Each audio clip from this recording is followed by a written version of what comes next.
Hi everyone, my name is Ranveer Rana. I'm a PhD candidate at University of Illinois Urbana-Champaign, and I'll be presenting our protocol Free2Shard that enables adversary-resistant distributed resource allocation for blockchains. Let's begin.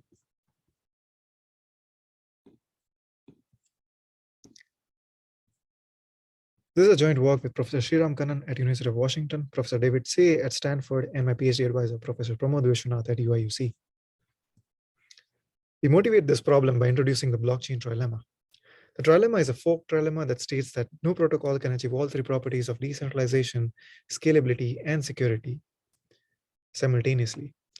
This trilemma came into being empirically since up until 2019, none of the protocols in academia or industry were able to achieve it.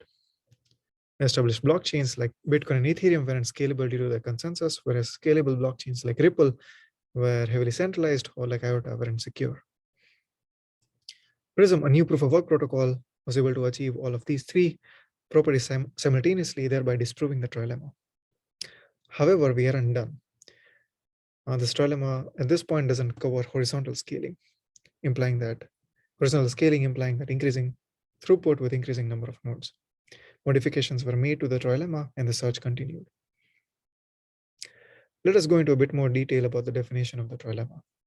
A system is secure if it's safe and live against both static and adaptive adversaries. It is horizontally scalable if increasing the number of nodes increases throughput while keeping storage, compute, and bandwidth usage constant.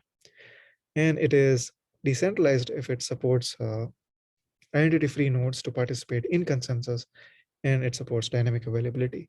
That is, it is live under unpredictable levels of participation. Horizontal scaling proposals are popular in academia with various academic works like Elastico, OmniLedger, and RapidChain, and as well as in industry with projects like Polkadot, Cosmos, Near, Zilliqa, and even Ethereum 2.0, taking their combined market cap over $400 billion. Let us see why traditional blockchains aren't horizontally scalable. They rely on full replication for security. Full replication requires all nodes to maintain a complete copy of the ledger. Thus, a single transaction on Bitcoin has to be recorded by somewhere around 10,000 nodes. This implies that as you increase the number of nodes, the security increases. You need more number of adversarial nodes to take over the network. However, the throughput remains the same. There is no load shared between the incoming nodes and the existing network. So it is clear that we need to avoid full replication if we want to scale horizontally. This is typically done by splitting the ledger into shards. Each shard can be thought of as an individual ledger or a blockchain. A transaction in the shard is only touching the state within that shard. Transactions that touch state of multiple shards are handled by a separate class of transactions called cross-shard transactions. The architecture used by most sharding works rely on each shard maintaining its own consensus, with each shard managed by a subset of the nodes. If there are n nodes and k shards, each shard is maintained by roughly n by k nodes, hence achieving a scaling in throughput of order k. This is not secure since the adversary needs to control only one shard in order to attack the network. And attacking one shard only takes n by 2k nodes at most.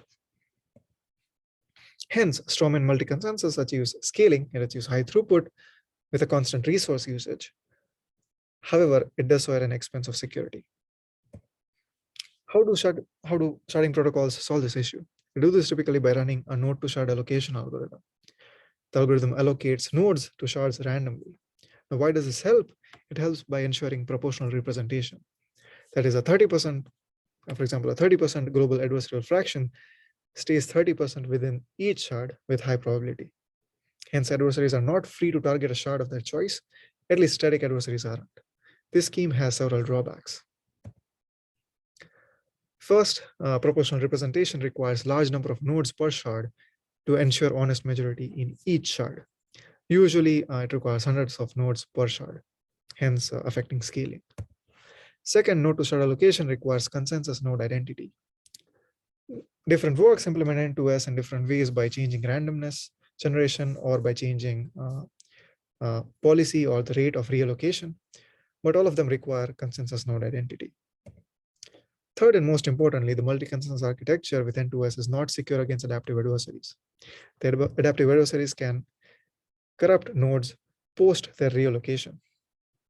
Protocols try to manage this by reallocating frequently and assuming that the adversary isn't fast enough, which is a flawed assumption. An adaptive adversary is easily implementable. Just launch a bribing contract on another chain. Because of these drawbacks, multi-consensus with N2S, which covers most of the sharding works, is scalable but not secure against adaptive adversaries. Going back to the trilemma, we achieve everything in the scalability axis while losing on security and decentralization. In an identity-free system like proof of work, we cannot use N2S allocation. The only choice is to self-allocate. But if we allow self-allocation, adversaries can easily congregate in one shard, breaking safety and liveness. The solution is to use a new architecture called the Uni Consensus Architecture. In a Uni Consensus architecture, a single consensus engine orders all shard blocks, with ordering happening through hash pointers. Changing order requires changing the single consensus engine maintained by all the nodes. A consensus node need to maintain the consensus engine and one shard of its choice. There are actually two main design principles behind the Uni Consensus architecture. First is validation decoupling. Shard transaction ordering is decoupled from validation. We follow an order then validate architecture. This is necessary since nodes ordering the shard transactions can be different than the ones maintaining the ledger. This is an approach already followed in Prism. Second is mining sortation. Nodes choose a shard to mine on and create a meta block that will be mined into a shard block or an ordering block based on the mining randomness. The architecture ensures two things. First, it ensures that a node cannot selectively mine on a shard or an ordering chain. The mining power is shared between both. And second, the miner cannot mine on multiple shards simultaneously. To recap, nodes maintain an ordering chain called a proposer chain and a shard ledger for a shard of its choice. They mine on both using sortation, with the order of the shard chain derived from the order of the proposer chain. Consider shard K, even though the shard block K2 was mined before K3, since the proposer chain orders the blocks as K1, K3, K2, K4, that is the order of the ledger. An adversary with a majority in shard K cannot change this order. Doing so would require an adversarial majority in the global mining power. Uni Consensus architecture, however, is only existentially live. That is, as long as there is one honest miner in a shard, it will mine a shard block, which will be included in the shard ledger eventually. However, liveness measured by shard chain quality can be made very low by adversaries congregating in that shard. Adversaries doing so can reduce the chain quality of the target shard by order 1 by k. Although the total throughput is not affected, we don't know in advance which shard is going to be attacked. As a result, application developers have to assume worst case performance for all shards. As a result, the realized throughput drops by a factor of k, and we have order 1 throughput, taking us back to square 1. Can we prevent adversaries from congregating into one shard? No, this goes against the principles of self-allocation. Can honest nodes replicate the behavior of adversarial nodes and try to balance them out? Now, this is a difficult problem since adversary is in a Stackelberg position. It takes an action after observing the honest behavior. We propose Free2Shard DSA to resolve this vulnerability. In this DSA, the objective is without any coordinating entity, honest nodes observe the total mining power distribution and make a decision to reallocate themselves to new shards. We want honest nodes to reallocate themselves to shards under attack. Let us start by a simple DSA algorithm. Assume that the adversary's past allocation is known. The honest nodes just replicate the adversary's last move. We show that under any adversarial strategy, the worst case shard's chain quality is order 1 by log k. Now, this is a significant improvement from order 1 by k without DSA. However, this is not near the desired limit of order 1. In fact, for simple DSA, we already have a near optimal adversary that can make the worst case shard suffer a chain quality of order log k by log k. This adversary focuses on one shard and increases its power in that shard by a multiple of log k every epoch. In practice, we don't know adversary's allocation. In order to resolve this issue, honest nodes estimate adversary allocation. They estimate the total mining power in the proposer chain using the proposer chain and the honest mining power allocation can be determined from the DSA policy of the past. And they use this to estimate the adversarial allocation.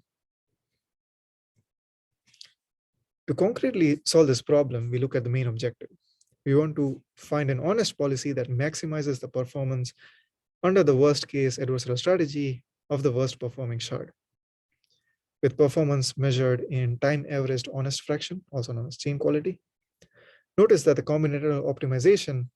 a combinatorial optimization outside the summation.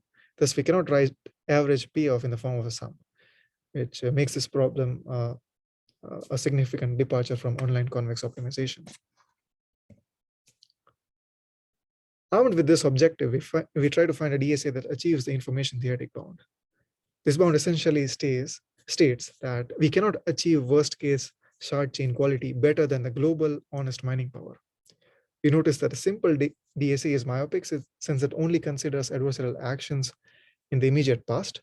But what if we consider all the past adversarial actions? We designed Free2Shard DSA to use the past chain quality, which is an average across time, as an aggregate input for all past adversarial actions, and allocate mining power to shards proportional to how far their chain quality lags from the optimal target. We show that Free2Shard DSA performs arbitrarily close to the information theoretic bounds. The proof has parallels with classical Blackwell approachability problem of 56. We will discuss an intuition for it next.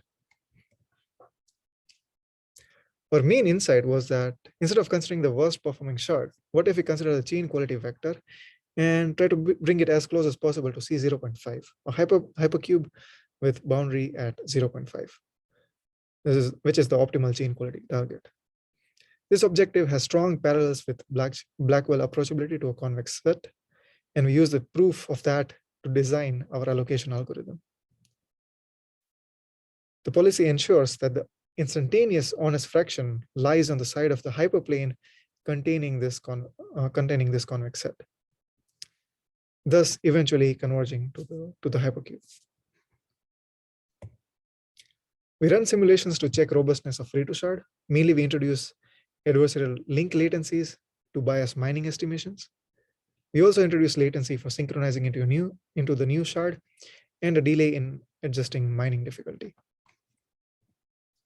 We run experiments with latency optimizing adversary and show that the system converges in less than 50 epochs. This is consistent with the fast convergence predicted by theory. We also test the performance of Free2Shard in environments where each shard requires a different chain quality. In practice, different shards may have different throughput requirements. We show that Free2Shard can handle arbitrary throughput requirements. Note that the theoretical results hold true even if honest nodes can self-allocate at a slower rate and adversaries can rotate instantly. And the results also hold true even when a small fraction of honest nodes follow the DSA policy. We summarize with a few highlights of Uni Consensus with Free2Shard. It supports identity-free proof of work. It supports dynamic availability. It is secure against adaptive adversaries. It can handle a large number of shards, and it only requires minority participation in the DSA algorithm. To conclude, we summarize with an aggregated performance slide. Uni Consensus with Free2Shard can scale throughput while simultaneously maintaining security. Thank you very much for watching our presentation.